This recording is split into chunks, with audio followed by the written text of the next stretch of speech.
Yung power ninyo of the purse, sa amin galing yun. Pera namin yan eh. Tarantado kayong lahat.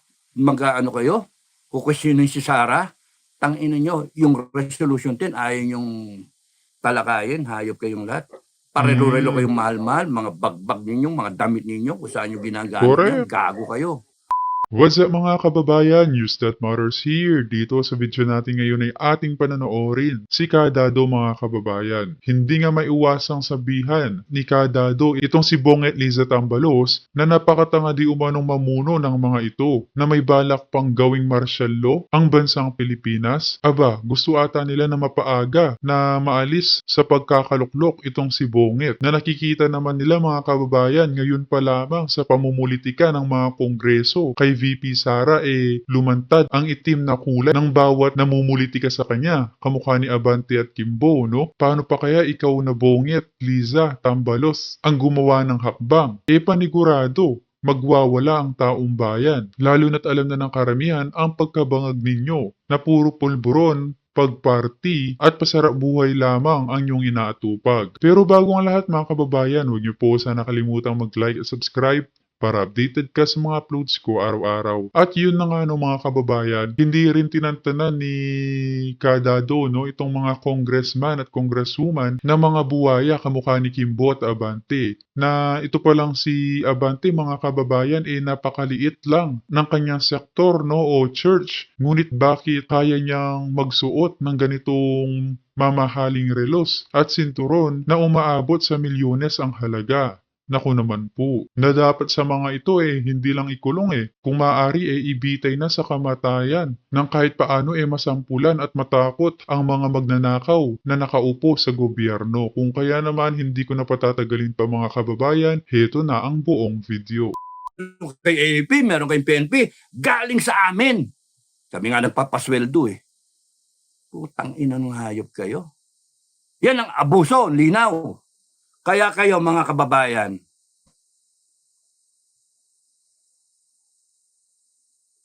wag niyong hayaan na dapurakin, babuyin yung konstitusyon natin.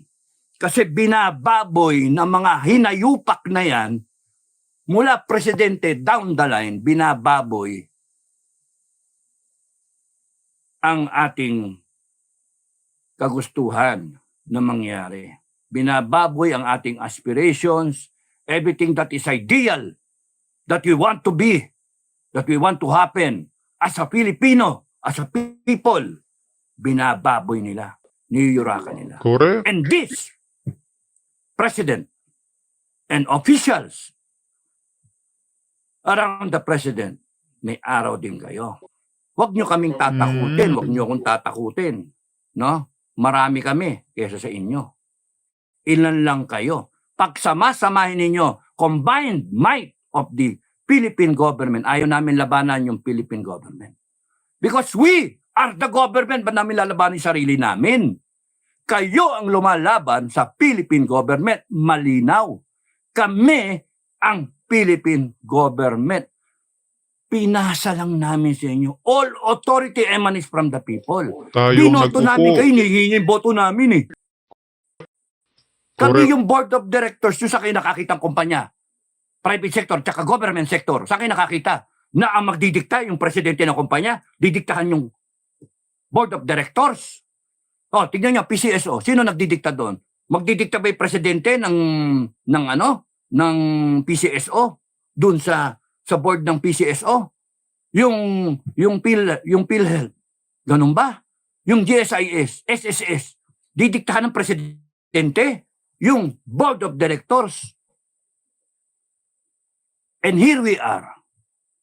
Presidente ng Pilipinas. Didiktahan tayo? Tarantado ka, binoto ka lang namin Correct. Ha? Binoto ka lang namin, ngayon tatawa-tawa ka. Magpa-drug test ka, BBM, para tumagal ka. Yun yung advice ko. Ang tagal na ngang request yan ng taong bayan, Sir Dado, pero deadma pa rin. Grabe talaga. Magkano na? 10 pesos. Piso-piso kada advice Ulitin ko, addendum, magpa-drug test ka. No? Kung ako naman ang nasa AFP at saka sa PFP, sa susunod na vlog, i-advertise ko, susunod na vlog. Pero ngayon, nga hinayo pa kayo. Sorry doon sa mga hindi sanay magmura. Ako rin hindi sanay. Kasalanan to ni Digong no? Nung Sinisi pa simula eh. nagmumura si Digong, putya, itong tao, ito yung totoong no? Kasi nagmumura-mura din ako, yung tatay ko no, nagmumura-mura rin. Pagka nakukwento yan, putangin na yan, ganun-ganun yun. Normal sa family na. Pero pagka kami, pagka yung kunyari sa simbahan, ito dumura, o kaya yung sa may conversation sa ibang tao, ito dumura. Pagka kayo lang, okay lang. Si Duterte, kaya nagmumura yan, tinrato niya ang bawat isang Pilipino na pamilya. Di ba? Tama. Tinrato niya kasi tayong pamilya. Kaya ganun siya Walang ere ng kaplastikan. Mga dilaw nga nun sinasabi po, palamura yan, hindi siya disente. May mga lumabas ang balita nun, di ba? Tinatry na baguhin. Siyempre, mga advisor ni Digong, Mr. President, huwag kang magmumura. Magano na lang siya. No.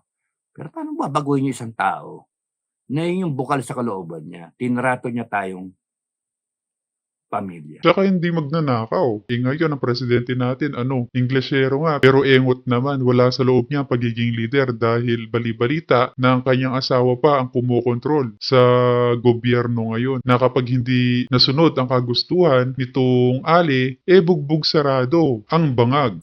Ay, no.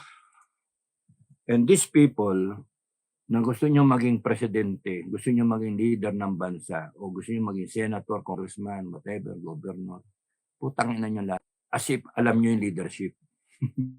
Ina nyo lahat. Wala kayo sa kalingkingan. Si Duterte,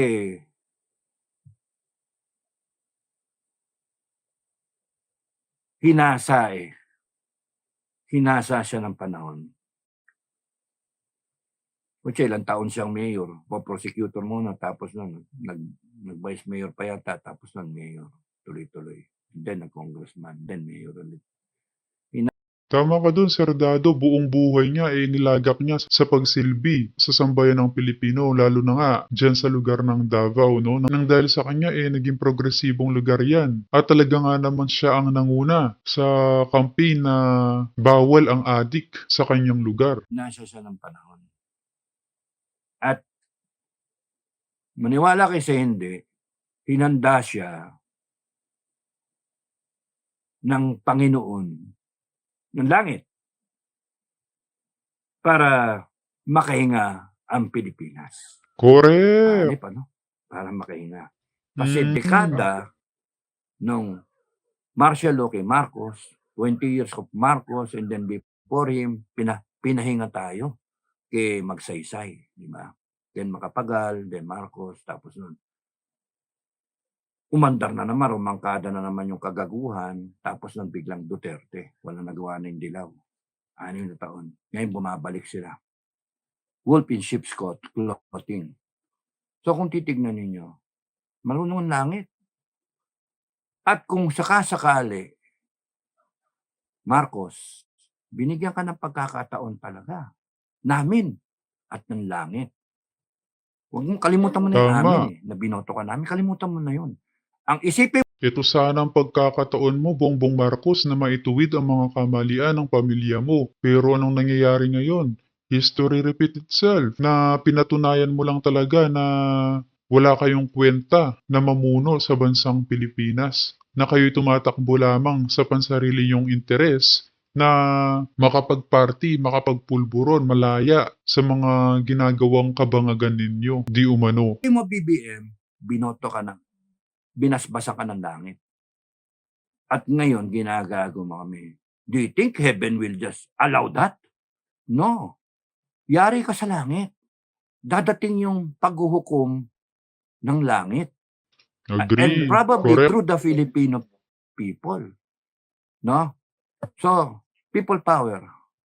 Saan pupunta yan? People power? The usual people power na kinalakihan natin, lalabas sa kalsada yung mga tao. Yung sinasabi ko nga, people power. No? Gusto nyo magkaroon talaga ng people power. Excuse me, sipon eh. Gusto nyo talagang people power. Inday Sara, tumayo ka. Makakita kayo ng putragis na people power ng dami-dami. More than EDSA 1, EDSA 2. And for the Guinness Book of World Records. No? 32 million Filipino people all over the planet. Putang ng litawan. Inday Sara kami. Tangina mo, bongbong. Ganun ba? Ganun. Kaya nga, Lutong nun. BBM, ang pagkakataon mo lang, number 1, drug test ka. Number 2, good governance ka, pero tatawanan mo lang ang tao ngayon? Stupid. Stupid. Advisor ako ngayon Kabastusan. sa iyo. Piso, Mr. President,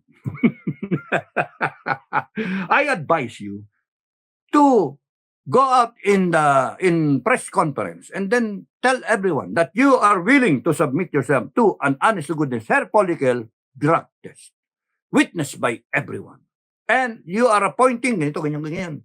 Nandun si BP Sara, nandun yung Senate President, si Tambaloslos, si Crocky, at lahat, mga akadim, tsaka mga pare, yun, nandun pa si Kibuloy, para talagang honest to goodness, lahat represented to witness the honest to goodness drug test, di ba? Hinamon ka namin pero wala, tinatawanan mo, baliwala sa'yo. Ibig sabihin, baliwala sa'yo ang hinanaing ng taong bayan. Di ba? Wala kang kwentang presidente. Yun. Kaya kami Grabe. ayaw sa iyo Hindi. Sila ayaw sa iyo. Hirap maging neutral, no? Ang hirap maging supremo. Mahirap maging supremo Pero, huwag nyo kaming susubukan. Huwag nyo kami susubukan. Kasi, people power. Kay Inday Sara yun. Peaceful way. Makinig People power. People go out to the streets peacefully to air what they want. Ayaw na namin sa'yo. Gago ka.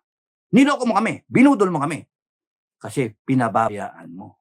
Dumaming tao, mag-snowball, tanga ka pati, ayan maglabasan yan. Isang inaway mo si Inday, ginamit mo, ngayon inaaway mo, ginaganyan mo. Pinipilit mo tumayo. Para magkaroon kayong dahilan, i-martialo? Naku, good luck kayo, good luck. Martialo nyo yan.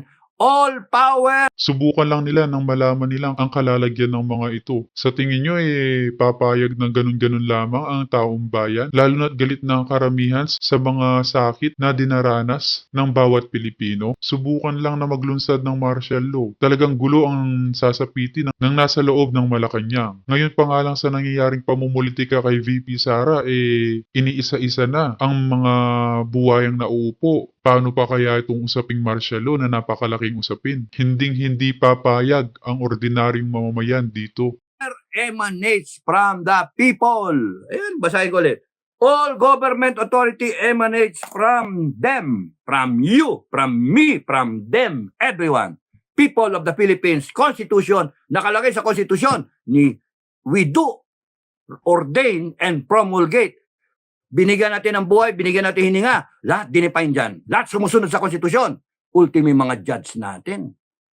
Imagine, ganun tayo kalakas. People of the Philippines. Kaya nga mga kaso, di ba? People of the Philippines versus Bongbong Marcos. People of the Philippines versus Alice Guo. People of the Philippines versus Pastor Kibuloy. Di ba? Di ba? O kung merong asunto, nagdedemanda, hindi, pero automatic yan, usually, people of the Philippines. Because kinikilala tayo. The people of the Philippines. All authority emanates from them. You, me, I, we, they, them, everyone. People of the Philippines, Constitution.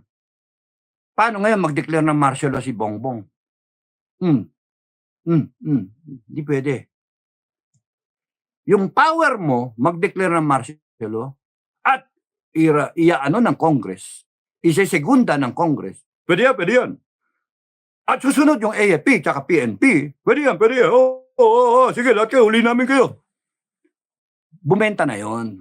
Martial law noon. Bumenta na yon sa tatay mo. Hindi na pwede ngayon kasi merong isang Enrique at Metran at mga commander ng FGF na pinapaliwanag sa inyong lahat ngayon. Hindi pwede yan ngayon. Mag-martial law, subukan nyo. Ha? Subukan nyo. Hindi kami natatakot. Martial law. Hindi kami natatakot. Ha? People of the Philippines, all power and authority comes from the people. Kasabi-sabi ko lang, I, you, me, they, his, her, everyone. Tayong lahat. All power emanates from the people. Yung power mo ng pumirma ng confidential fund, taming galing yun. Tang-ina ka. Yung power ninyo of the purse, sa aming galing yun. Pera namin yan eh. Tarantado kayong lahat. Mag-ano kayo? Kukwestiyonin si Sara, tangina nyo, yung resolution 10, ayaw yung talakayin, hayop kayong lahat. Parelo-relo kayong mahal-mahal, mga bagbag ninyo, mga damit ninyo, kung saan nyo ginagamit yan, gago kayo. Pag ako masunod wala nang ganyan-ganyan, bawal magsuot ng relo. Ang pwede lang, mga tigli 500, o yung sa ukay-ukay, 150 na relo. Kami, kung magbili kami relo, ganun lang eh. Ako nga, di nagre-relo kasi bibili mo 150, sabi ko, pero susot ng ganyan sandali lang sira. May cellphone naman. Saka lagi naman ako nasisiraan ng relo kasi laging bumabangga. Ano ba ako yung, ano tawag doon?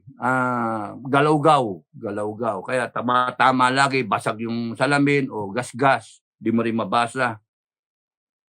May cellphone naman. O, hindi kaya, pinaka-the best. Pare, anong oras na?